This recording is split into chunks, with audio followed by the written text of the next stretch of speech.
La morte amoureuse. Vous me demandez si j'ai aimé.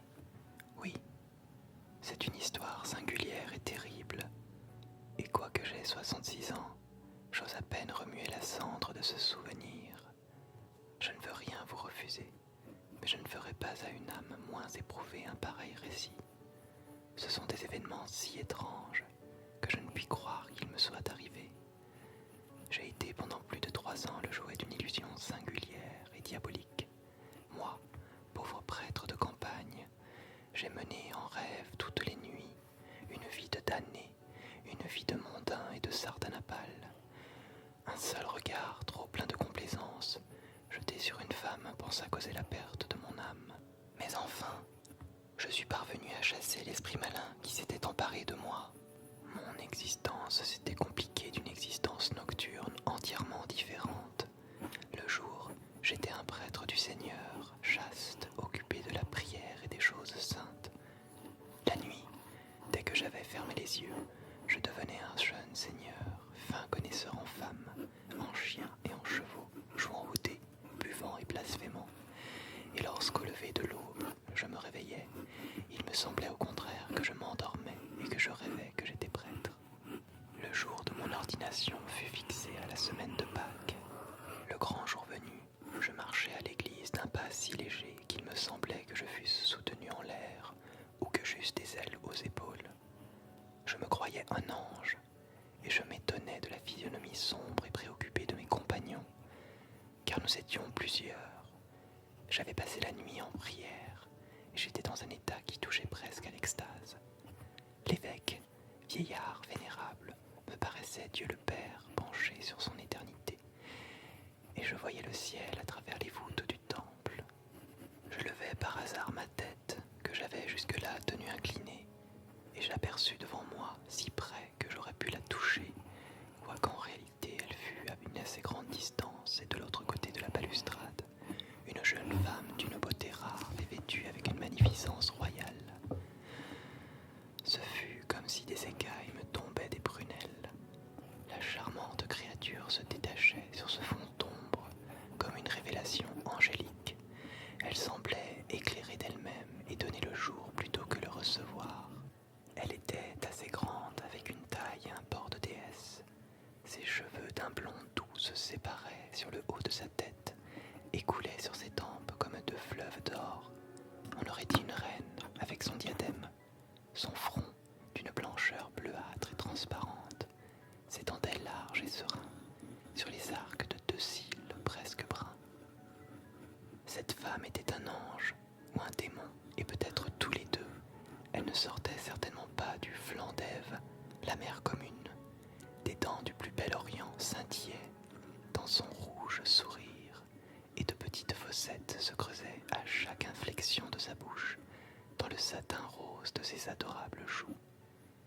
Elle portait une robe de velours nacara, et de ses larges manches doublées d'hermine sortaient des mains patriciennes, d'une délicatesse infinie, aux doigts longs et potelés, et d'une si idéale transparence qu'ils laissaient passer le jour comme ceux de l'aurore. À mesure que je la regardais, je sentais s'ouvrir dans moi des portes qui jusqu'alors avaient été fermées.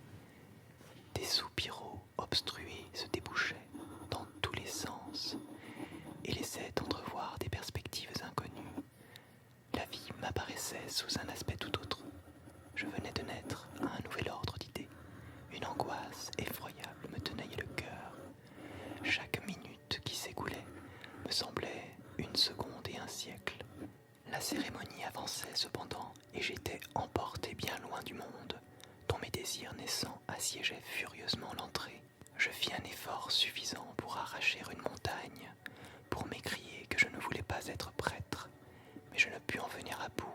Ma langue resta clouée à mon palais, et il me fut impossible de traduire ma volonté par le plus léger mouvement négatif. J'étais tout éveillé dans un état pareil à celui du cauchemar, où l'on veut crier un mot dont votre vie dépend, sans en pouvoir venir à bout. Elle parut sensible au martyre que j'éprouvais, et, comme pour m'encourager, elle me lança une œillade pleine de divines promesses. Ses yeux étaient un poème dont chaque regard formait un chant. Elle me disait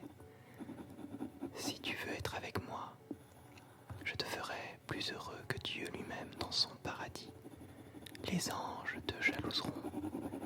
Déchire ce funèbre linceul où tu vas t'envelopper. Je suis la beauté, je suis la jeunesse, je suis la vie. Viens à moi, nous serons l'amour. C'en était fait, j'étais prêtre.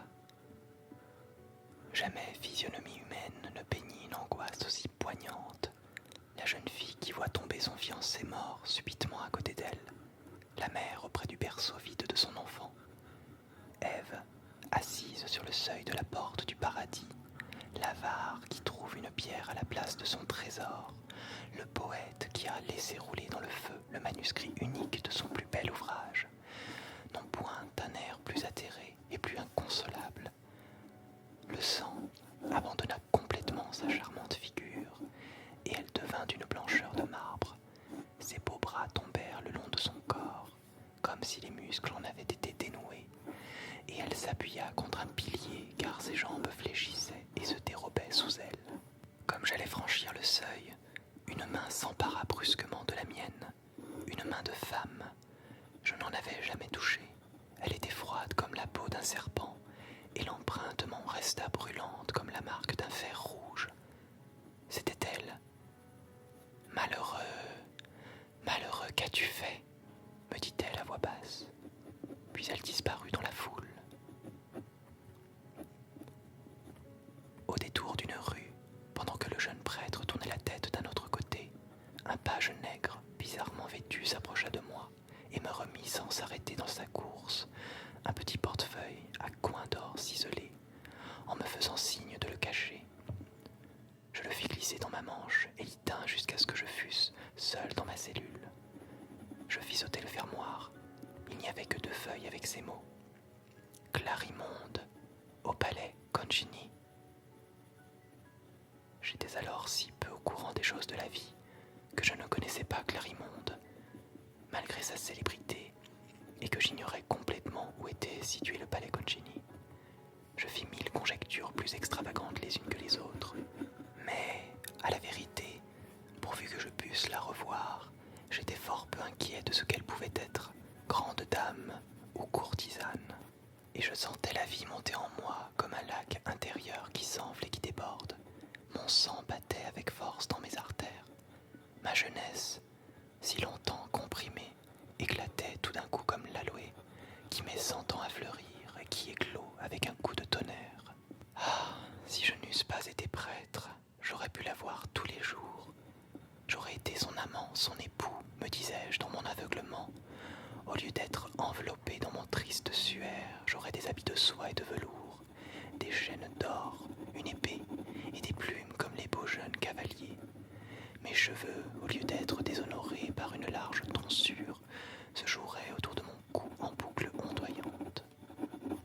Je me jetais sur mon lit, mordant mes doigts et ma couverture comme un tigre à jeun depuis 3 jours.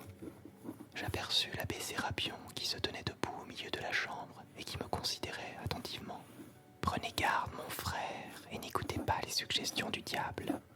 Priez, jeûnez, méditez, et le mauvais esprit se retirera. Je venais vous annoncer votre nomination à la cure de C. Le prêtre qui la possédait vient de mourir, et monseigneur l'évêque m'a chargé d'aller vous y installer. Soyez prêts pour demain. » Je répondis d'un signe de tête que je le serais, et l'abbé se retira. Partir demain sans l'avoir revue, perdre à tout jamais l'espérance de la rencontrer à moins d'un miracle. Ce que l'abbé Sérapion m'avait dit des artifices du diable me revenait en mémoire. L'étrangeté de l'aventure, la beauté surnaturelle de Clarimonde, l'éclat phosphorique de ses yeux, l'impression brûlante de sa main, le trouble où elle m'avait jeté, le changement subit qui s'était opéré en moi, ma piété évanouie en un instant. Tout cela prouvait clairement la présence du diable, et cette main satinée n'était peut-être que le gant dont il avait recouvert sa griffe. Le lendemain, Sérapion me vint prendre. 2 mules nous attendaient à la porte, chargées de nos maigres valises. Il monta l'une et moi l'autre tant bien que mal. Nous arrivâmes à la porte de la ville et nous commençâmes à gravir la colline. Quand je fus tout en haut, je me retournai pour regarder une fois encore les lieux où vivait Clarimonde. L'ombre d'un nuage couvrait entièrement la ville. Par un singulier effet d'optique, se dessinait, blond et doré sous un rayon unique de lumière, un édifice qui surpassait en hauteur les constructions voisines. Quel est donc ce palais que je vois tout là-haut, éclairé d'un rayon de soleil ? Demandai-je à Sérapion. Il mit sa main au-dessus de ses yeux, et, ayant regardé, il me répondit. C'est l'ancien palais que le prince Concini a donné à la courtisane Clarimonde. Il s'y passe d'épouvantables choses. En ce moment, je ne sais encore si c'est une réalité ou une illusion. Je crus voir y glisser sur la terrasse une forme svelte et blanche qui étincela une seconde et s'éteignit. C'était Clarimonde. L'ombre gagna le palais. Sérapion toucha sa mule dont la mienne prit aussitôt l'allure. Au bout de 3 journées de route par des campagnes assez tristes, nous vîmes poindre à travers les arbres le coq du clocher de l'église que je devais desservir. Nous nous trouvâmes devant la façade, un porche orné de quelques nervures et de 2 ou 3 piliers de grès grossièrement taillés.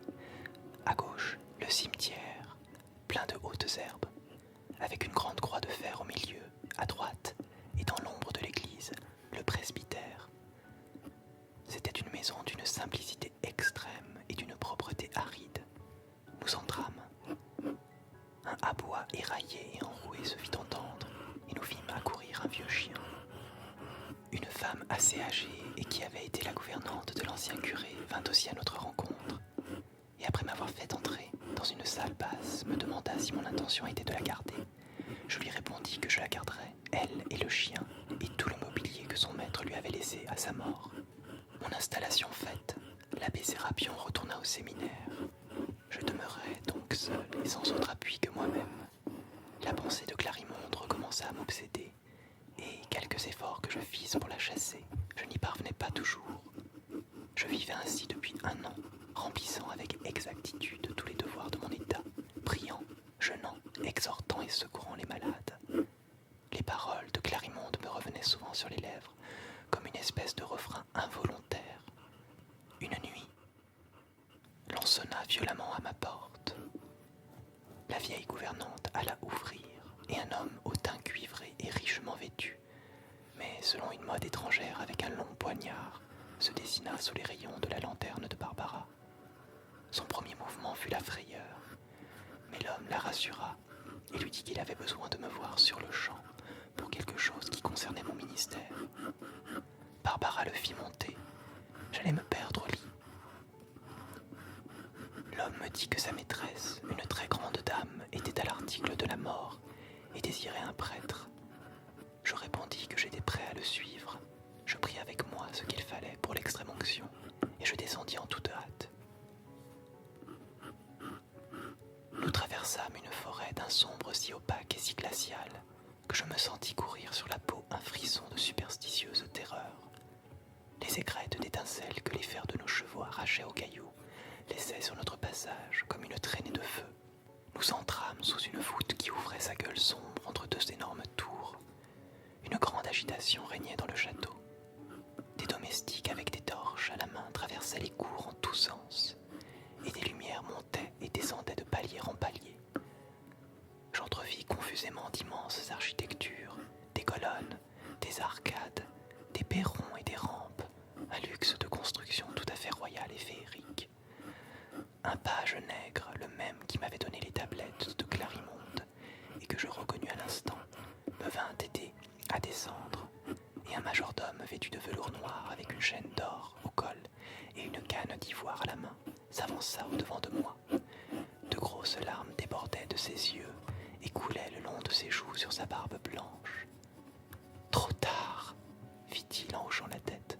« Trop tard, Seigneur prêtre. Mais si vous n'avez pu sauver l'âme, venez veiller le pauvre corps. » Il me prit par le bras et me conduisit à la salle funèbre. Je pleurais aussi fort que lui, car j'avais compris que la morte n'était autre que cette Clarimonde, tant et si follement aimée. Je tombais en rêverie. Cette chambre n'avait rien d'une chambre de mort. Au lieu de l'air fétide et cadavéreux que j'étais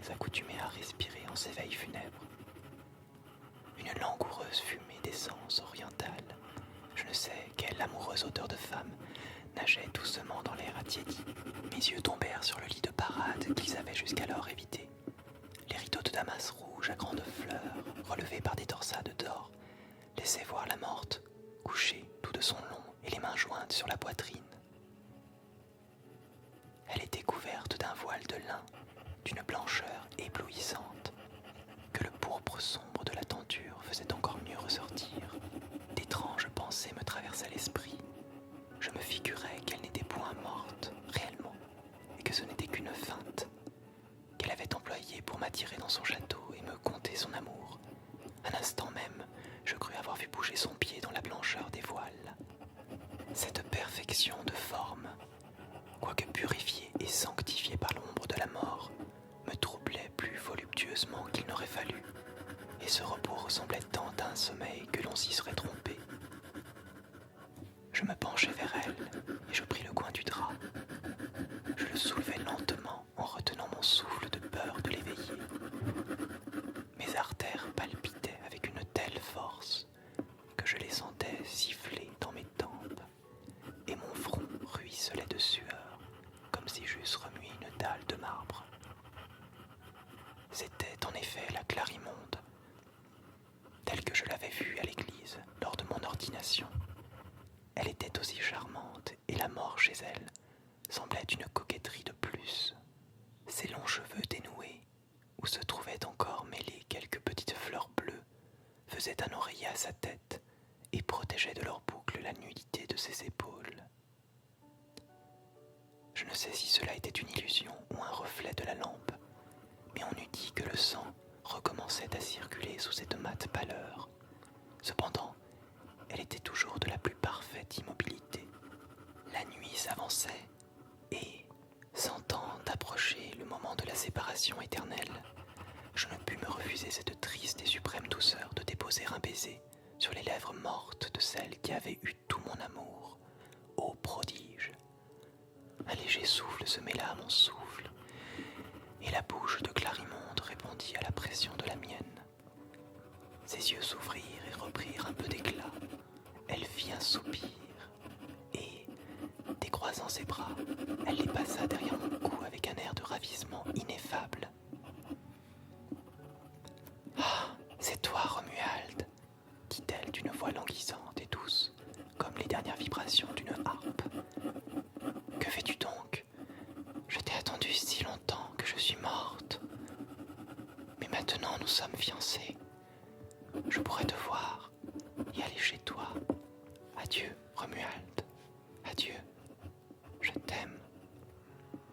C'est tout ce que je voulais te dire. Et je te rends la vie que tu as rappelée sur moi. Une minute avec ton baiser. À bientôt. » Sa tête retomba en arrière, mais elle m'entourait toujours de ses bras, comme pour me retenir. Un tourbillon de vent furieux défonça la fenêtre et entra dans la chambre. La lampe s'éteignit, et je tombai évanoui sur le sein de la belle morte. Quand je revins à moi, j'étais couché sur mon lit dans ma petite chambre du presbytère, et le vieux chien de l'ancien curé léchait ma main allongée, hors de la couverture. J'ai su depuis que j'étais resté 3 jours ainsi, ne donnant d'autres signes d'existence qu'une respiration presque insensible. Ces 3 jours ne comptent pas dans ma vie, et je ne sais pas où mon esprit était allé pendant tout ce temps. Un matin, je vis entrer l'abbé Sérapion. Il me dit d'une voix claire et vibrante qui résonna à mon oreille, comme les trompettes du jugement dernier. La grande courtisane Clarimonde est morte dernièrement, à la suite d'une orgie qui a duré 8 jours et 8 nuits. Ça a été quelque chose d'infernalement splendide. On a renouvelé là les abominations des festins de Balthazar et de Cléopâtre. Dans quel siècle vivons-nous, bon Dieu ? Les convives étaient servis par des esclaves, basanés, parlant un langage inconnu, et qui m'ont tout l'air de vrais démons. La pierre de Clarimonde devrait être scellée d'un triple sceau, car ce n'est pas à ce qu'on dit la première fois qu'elle est morte. Que Dieu veille sur vous, Romuald. » Après avoir dit ces mots, Sérapion regagna la porte à pas lents, et je ne le revis plus. Une nuit, je fis un rêve. J'avais à peine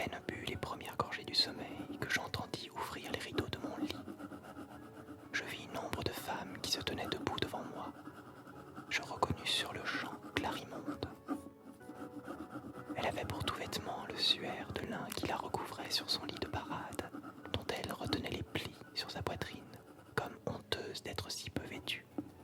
Les petites fleurs bleues que j'avais remarquées dans ses cheveux étaient tout à fait sèches et avaient presque perdu toutes leurs feuilles, ce qui ne l'empêchait pas d'être charmante.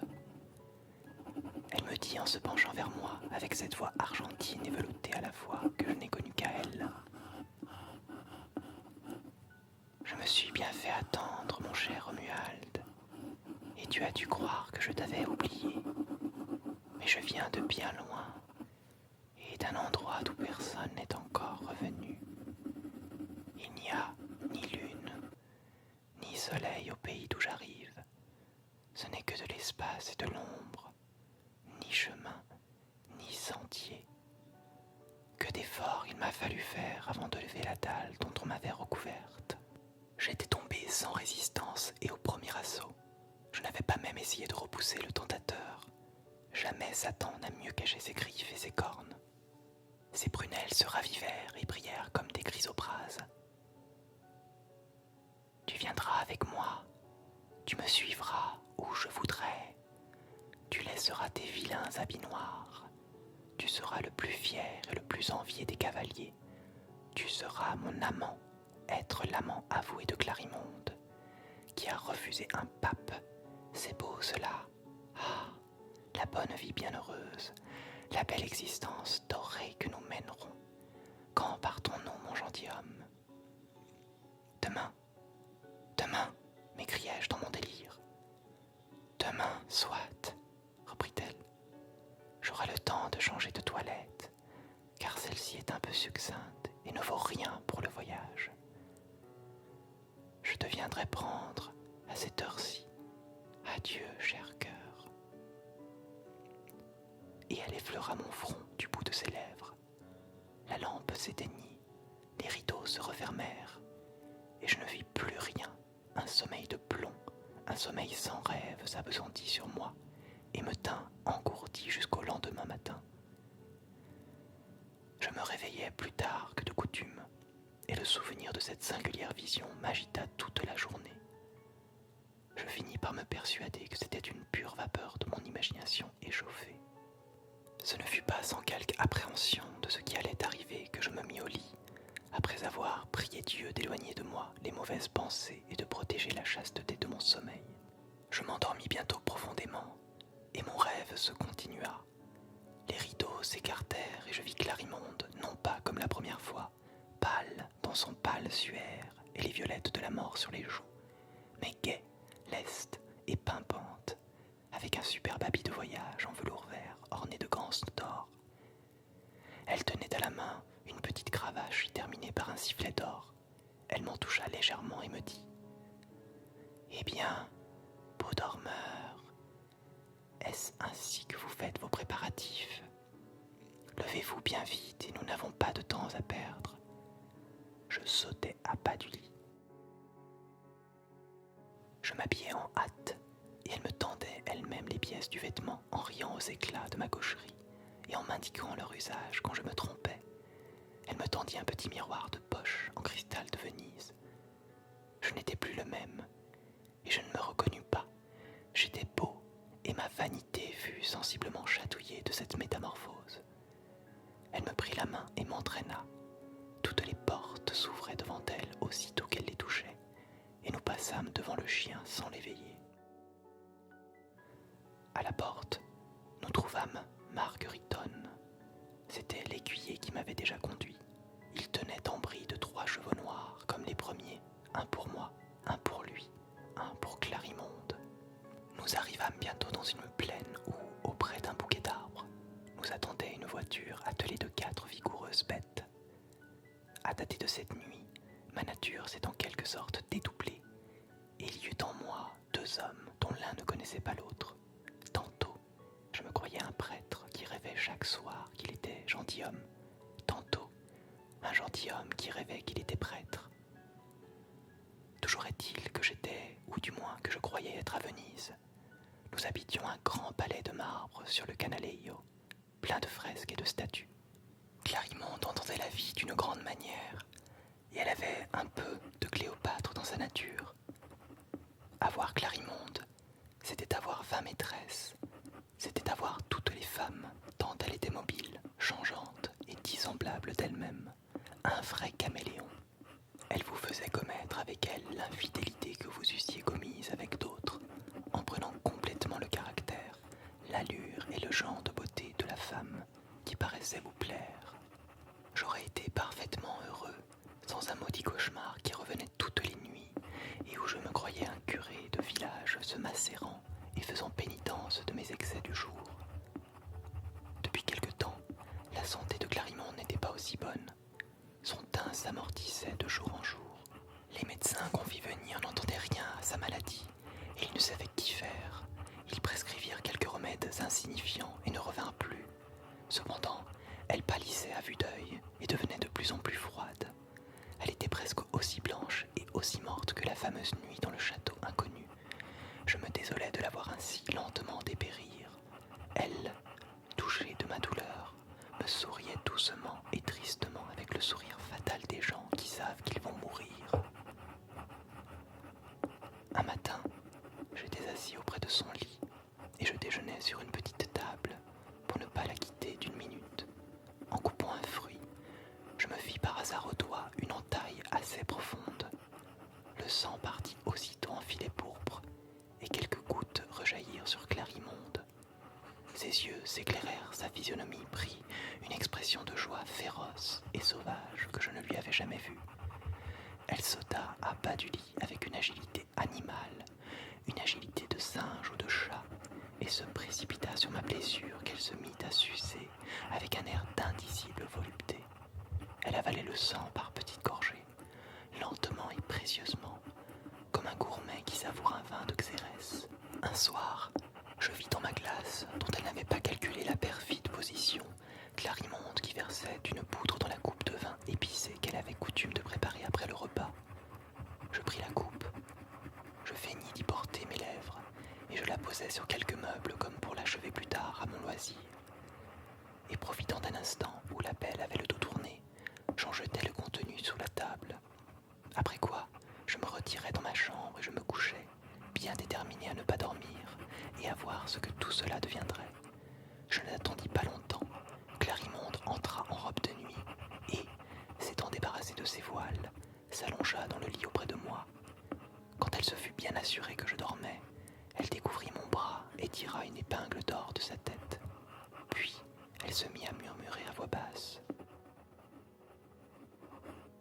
Une goutte, rien qu'une petite goutte rouge, un rubis au bout de mon aiguille. Puisque tu m'aimes encore, il ne faut pas que je meure. Ah, pauvre amour, ton beau sang d'une couleur pourpre si éclatante, je vais le boire. Elle me fit une petite piqûre avec son aiguille et se mit à pomper le sang qui en coulait. Quoiqu'elle en eût bu à peine quelques gouttes, la crainte de m'épuiser la prenant, elle m'entoura avec soin le bras d'une petite bandelette après avoir frotté la plaie d'un onguent qui la cicatrisa sur le champ. Je n'avais pas grand peur. Je me serais ouvert le bras moi-même et je lui aurais dit « Bois et que mon amour s'infiltre dans ton corps avec mon sang. » Pour éviter de tomber dans ces fatigantes hallucinations, j'essayais de m'empêcher de dormir. Mais le sable de l'assoupissement me roulait bientôt dans les yeux et le courant me rentraînait vers les rives perfides. Sérapion me faisait les plus véhémentes exhortations. Il me dit « Pour vous débarrasser de cette obsession, il n'y a qu'un moyen, et quoi qu'il soit extrême, il le faut employer. Je sais où Clarimonde a été enterrée. Il faut que nous la déterrions, et que vous voyiez dans quel état pitoyable est l'objet de votre amour. Vous ne serez plus tenté de perdre votre âme pour un cadavre immonde dévoré des vers, et prêt de tomber en poudre. » J'étais si fatigué de cette double vie que j'acceptais, voulant savoir, une fois pour toutes, qui du prêtre ou du gentilhomme était dupe d'une illusion. L'abbé Sérapion se munit d'une pioche, d'un levier et d'une lanterne, et à minuit nous nous dirigeâmes vers le cimetière. Nous arrivâmes enfin à une pierre à moitié cachée par les grandes herbes dévorées de mousse et de plantes parasites, où nous déchiffrâmes ce commencement d'inscription. Ici gît Clarimonde, qui fut de son vivant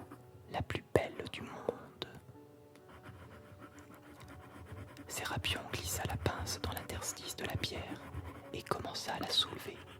La pierre céda et il se mit à l'ouvrage avec la pioche. Il ruisselait de sueur. C'était un spectacle étrange et qui nous eût vus du dehors nous eût plutôt pris pour des profanateurs et des voleurs de linceul que pour des prêtres de Dieu. Enfin, la pioche de Sérapion heurta le cercueil dont les planches retentirent avec un bruit sourd et sonore, avec ce terrible bruit que rend le néant quand on y touche. Il en renversa le couvercle et j'aperçus Clarimonde, pâle comme un marbre, les mains jointes. Son blanc suaire ne faisait qu'un seul pli de sa tête à ses pieds. Une petite goutte rouge brillait comme une rose au coin de sa bouche décolorée. Sérapion, à cette vue, entra en fureur. « Ah, te voilà, démon, courtisane impudique, buveuse de sang et d'or !» Et il aspergea d'eau bénite le corps et le cercueil sur lequel il traça la forme d'une croix avec son goupillon. La pauvre Clarimonde n'eût pas été plus tôt touchée par la sainte rosée que son beau corps tomba en poussière. Ce ne fut plus qu'un mélange affreusement informe de cendres et d'eau à demi calcinée. Je baissai la tête. Une grande ruine venait de se faire au-dedans de moi. Je retournai à mon presbytère et le seigneur Romuald, amant de Clarimonde, se sépara du pauvre prêtre, à qui il avait tenu pendant si longtemps une si étrange compagnie. Seulement, la nuit suivante, je vis Clarimonde.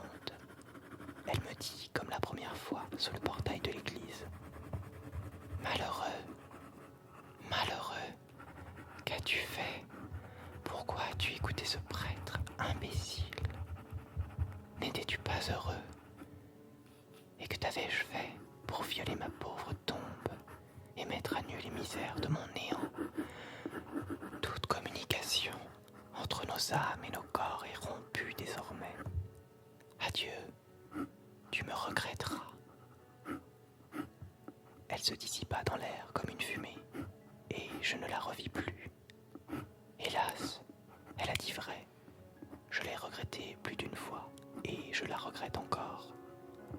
Ne regardez jamais une femme, et marchez toujours les yeux fixés en terre, car, si chaste et si calme que vous soyez, il suffit d'une minute pour vous faire perdre l'éternité.